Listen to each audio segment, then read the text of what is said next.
beto alo parete akai kwa barora santa de ngame mi memba no khode lo bono do khonu ma meto ma didio no tino gbeza meto me mina hanundo akhosusi wema nu kokoton ta afaton kunwe gori kame nu kokoton ere inwerete 1 roi chapitre 17 verset 1 ewi ulando eli tisibenu oncle mau nu akhosu akabudo mau mavavo do gbe do mau Israel ton esi mesenta unyon inkomeo ndodido nuwewedo pwe jawele meo ahunaja jikanaja kakaja wenuwe unadoe ami betoe ematuan enodo achekpipa ba chekpipa de kado ewe no zombo emo nuiwa tuya enatun molopo adwa chekpipa anano gberogbeme wenwe atundo mau de minosion mau nugbo ton enona nawe achekpipa lobo anasi no tere nu konton lobo na sen de anu se mau bon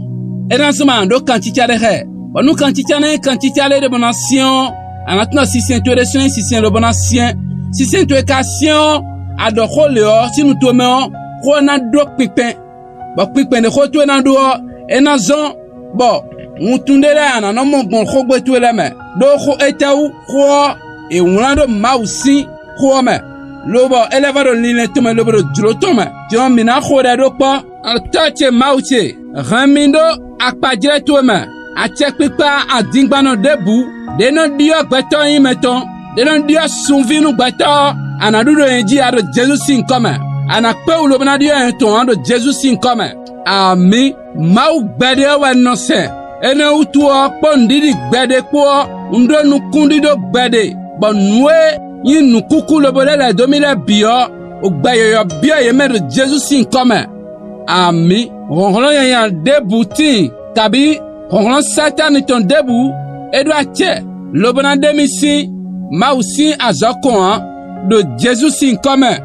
mi khodade ami do vivano anado khogbe ton sinu cheme egbele de yedo liengbe kha mausi khowu bon ene kho vonu gbede a ene de vonu bon khoa de Jesus Christ sin comme mi khodade ami fifa akuno toni kondo gbezantume no ani lomna lekoa prokundi de ko de Jesus Christ sin comme ami akuno zangla melo enai awajijanwe